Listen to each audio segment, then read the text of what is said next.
and welcome to the Hub on CGTN. I'm Wang Guan in Beijing. All eyes are on Samarkand in Uzbekistan as world leaders and international organization heads meet there for the annual summit of the Shanghai Cooperation Organization, otherwise known as SCO. Chinese President Xi Jinping attends the summit in Uzbekistan. Winds of change led to the founding of the Shanghai Cooperation Organization 2 decades ago. And today, more global changes are driving its transformation. Tashkent is a city of contrasts.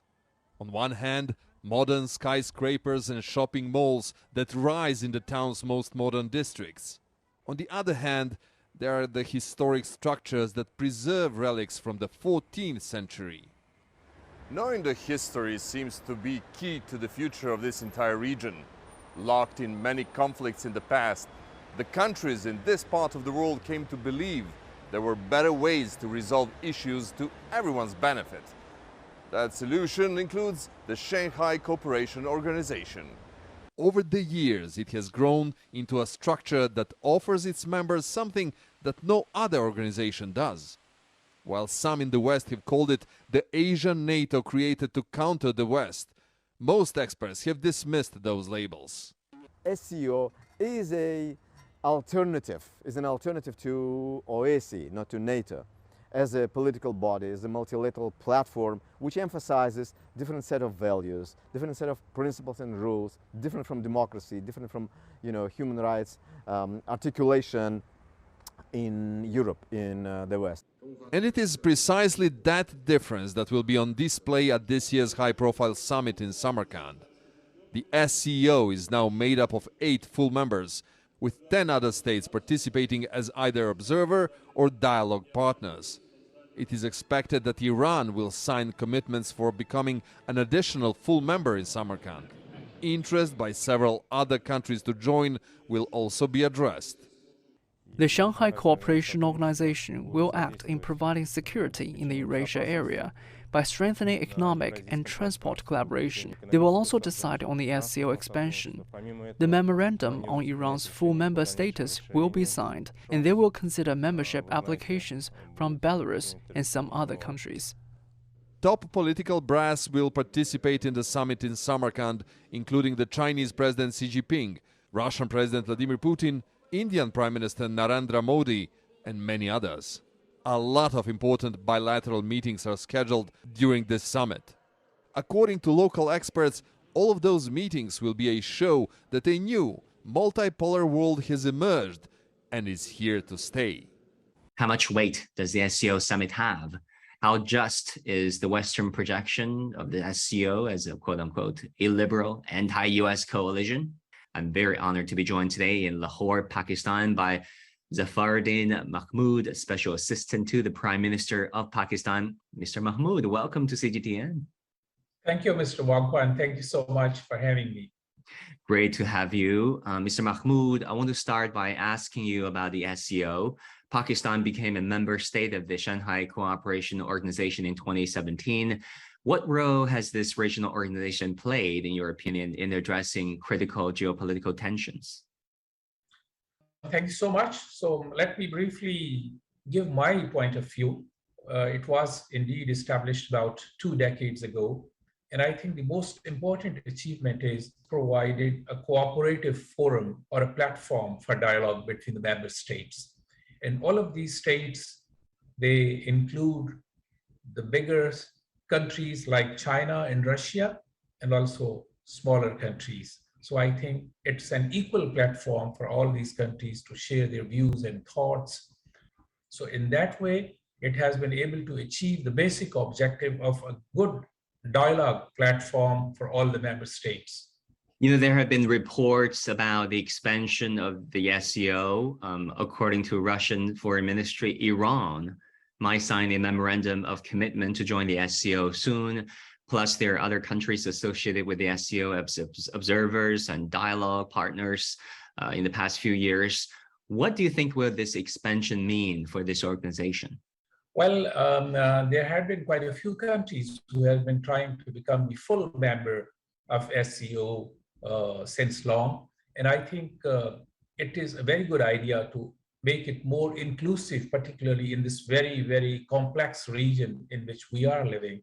So I think the participation of Iran will be an important addition to this whole area, because Iran is located at a very, very critical location. It is bordering Afghanistan, which is again bordering with the Central Asian states and all that. And again, it is a very important country in the Middle East, and it is a most important source of energy. Would be very happy to see if Iran could formalize its full membership during this meeting.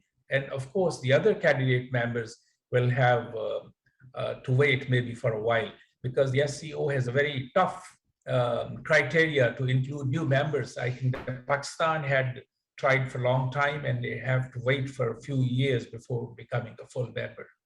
So I think the addition of new members will further strengthen the platform. Right, but many observers in the West, many commentators in the West are calling the SCO as a quote-unquote illiberal anti-West or anti-US club because of the presence of China, Russia, and perhaps Iran in the future. How do you look at this perception? Well, I do not agree with this perception for the simple reason. One is, I think that China has always maintained good relations with the United States and have been making every effort to keep good relations. And so are all the other countries in this area. And, you know, by defining a platform as anti-something, the other thing is not a correct approach in my platforms in which China and Russia are not members, but we will not consider them as anti-China or anti-Russia.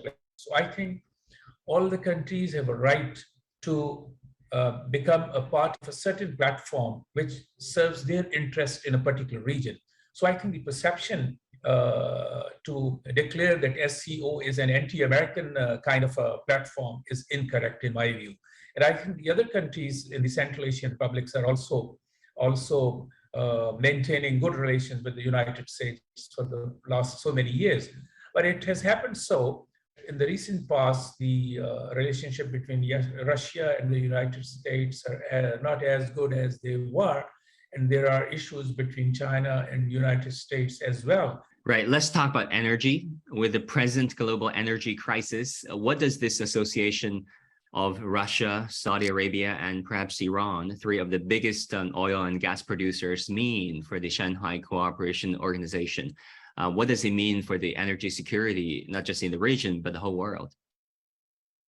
Well, I think this energy issue right now is very complex, and I think SCO really cannot play any important role or influence the global energy crisis in any way, because Russia and the Europe and the US have different kind of issues. Iran has different kind of issues, while Saudi Arabia is having a different set of issues. So I don't think that all of these countries could agree on a certain formula in which they could be able to resolve this issue. Right. I want to talk about the new administration of Pakistan. Prime Minister Shehbaz Sharif is, of course, the new prime minister, and he's a veteran politician and a very able administrator. However, Pakistan has been facing a series of severe challenges, first the pandemic, and then the friction with former Prime Minister Imran Khan, and now the floods. How does Mr. Sharif plan to ensure political stability and restore the economy in Pakistan? Well, you are absolutely right. He is facing tremendous challenges, not only on the political side, but also on the economic and financial side, and also the COVID, the floods and all that. And he is working extremely hard to address all these issues. But I would simply say one thing about his administrative abilities and his special feelings for China, because he had remained associated with CPEC since very beginning, and he has been the strongest supporter for CPEC projects, and he had played a very instrumental role in implementation of various CPEC projects in Pakistan. So after taking over and becoming the prime minister, and I think he has visited 2 times Gwadar to speed up the work, and he is personally monitoring the progress on each area, starting from the energy projects, the infrastructure development, and all those projects which had slowed down in the past.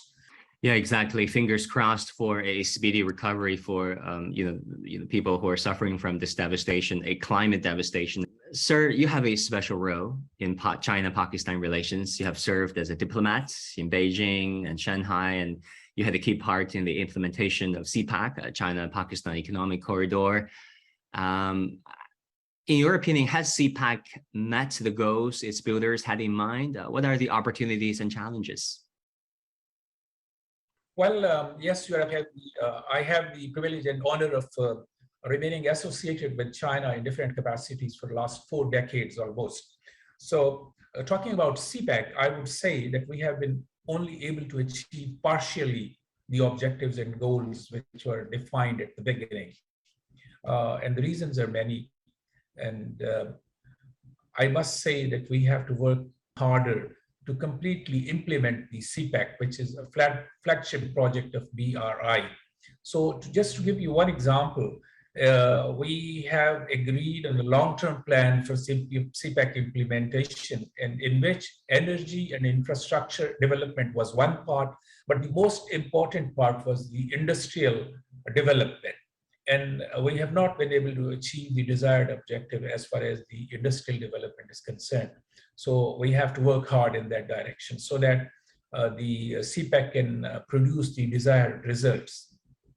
In July, Pakistan's Dawn Daily wrote its interview with you that CPAC's progress has been, to quote your words, has mostly remained tentative and stop-start. I also said some projects have been closed and some closed down. Unfortunately, what are the prime reasons behind these close downs, hindering CPAC's progress?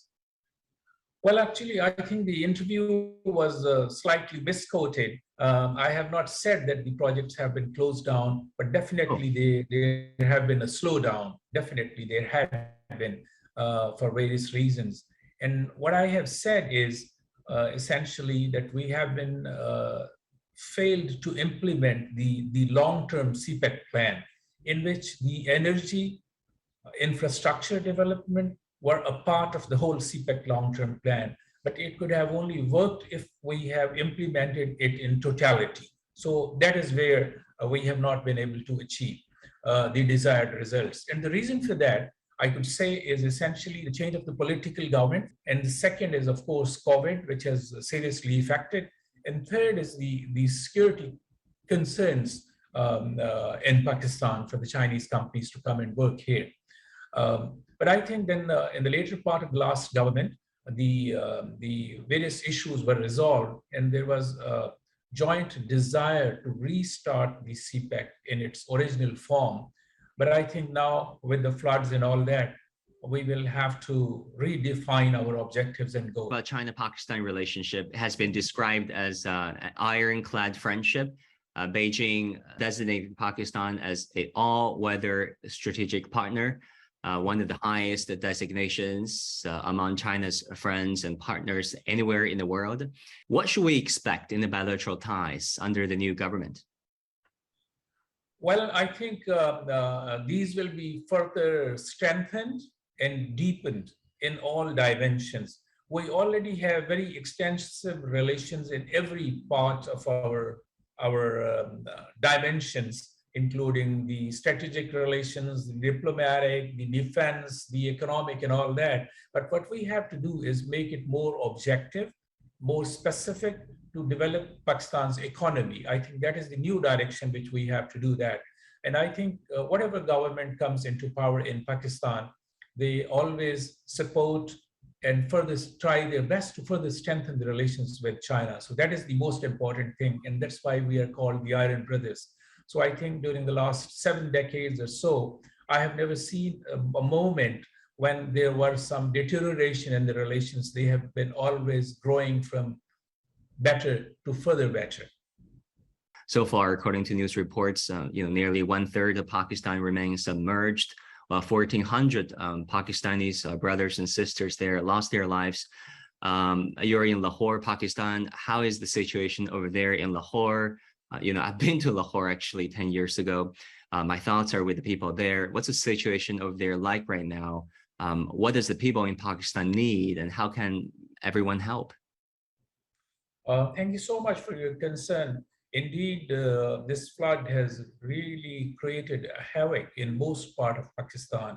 All the provinces have been affected to some extent. And as you have said, 1/3 of Pakistan is really affected. But Lahore, fortunately, is safe. There is no issue in Lahore as such, but the other parts have been seriously damaged. So currently, we are over the phase of rescue because now the rains have stopped and floods have receded. But I think the most important challenge now we are facing is the rehabilitation and reconstruction, which is a major and gigantic task. I think not only the people in Pakistan, but also the global community has been very overwhelming in supporting Pakistan at this difficult time. And as always, China was the first country to offer support. And they sent not only the material and goods, but also provided cash support for the relief, reconstruction, and all that. But I think in the many years ahead, we will be requiring a lot of support and help from the friends from the international community, because the damage is so vast and extensive that we alone shall not be able to manage it. But one thing I would like to say here is that this is a consequence of the climate change, which the whole world is facing. And I think today, if it is Pakistan, it could be another country tomorrow. So I think the global community has to sit down together and find a solution to this issue, at how we can join hands together.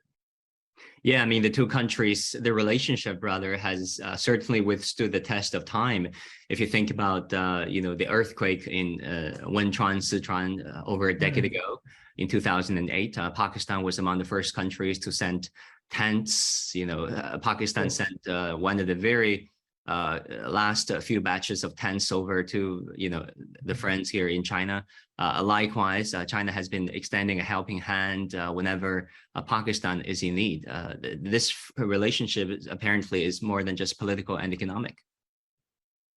Absolutely, and this is mutual. I will give you the examples of these floods. The Chinese companies which are working in Pakistan, not only the state-owned companies, but also the private companies, they have been so overwhelming in supporting the flood relief efforts that a lot of Chinese companies, they have not only contributed cash donations and also materials, but they have actually went to the affected areas and they have set up camps there to provide relief to Pakistani people who have been affected by floods.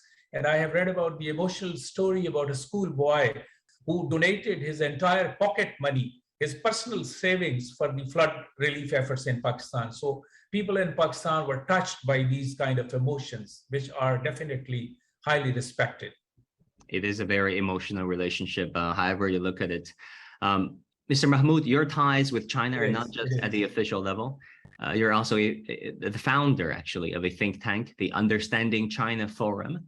What made you start this Understanding China Forum? Can you share some specific stories or ways in which it created mutual understanding?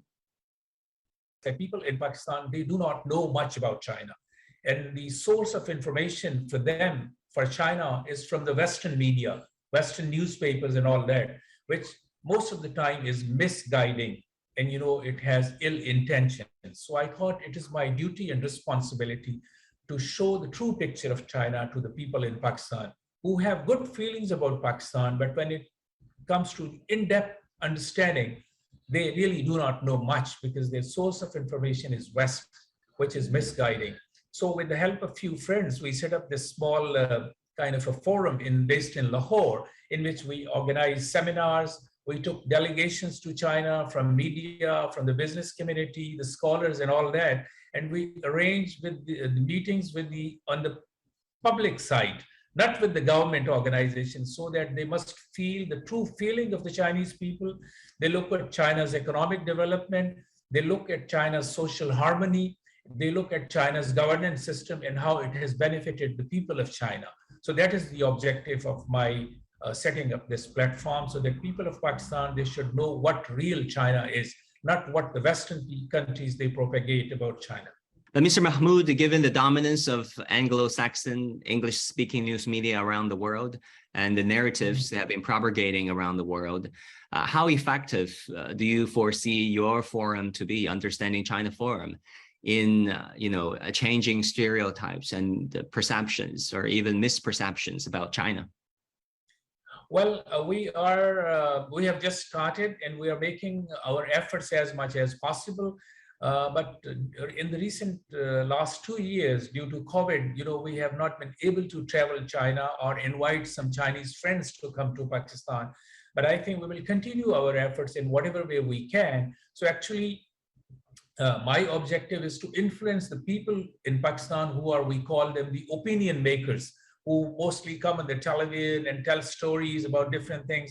So if these people, they can fully understand the real China, then they shall be able to change the opinion and perception of some of those people who have certain misunderstandings about China influenced by the Western media. But I think there is a lot of work has to be done. And I have a lot of support from my Chinese friends in China, various think tanks, the Chinese embassy here and the Chinese friends here. And we are confident that we will, with our efforts, we shall be able to bring some change. Thank you so much for all your efforts. This October, the Communist Party of China will be holding its National Party Congress, a key event that will draft the blueprint for China's future. What is the level of attention and anticipation over there in Pakistan about this CPC meeting? Well, the people who really are opinion makers, they are paying a lot of attention to 20th CPC Congress for the simple reason, as you know, I was talking with some friends yesterday that every CPC Congress is always very, very important and very historical because it changes the direction for the next 5 years for China's development. But now this Congress is especially very important because the global situation is not the same as it was 5 years ago. Let's put it, the COVID situation, the friction in relations between China and the United States, the Taiwan issue, the Xinjiang issue, which has been saying. I think the Communist parties, this Congress will really set a new course of direction for China's future. So everybody in China, in Pakistan, is looking forward to the outcome of the Congress so that because it will not only influence China itself, but it will also influence the region and the globe entirely. So we are all very concerned and eagerly looking forward to the successful conclusion of the Congress. And we are sure, as in the past, every CPC Congress starts a new era of stability, peace, and economic development in China. Mr. Zafaruddin Mahmood, Special Assistant to the Prime Minister of Pakistan, thank you so much for joining us on the Hub on CGTN.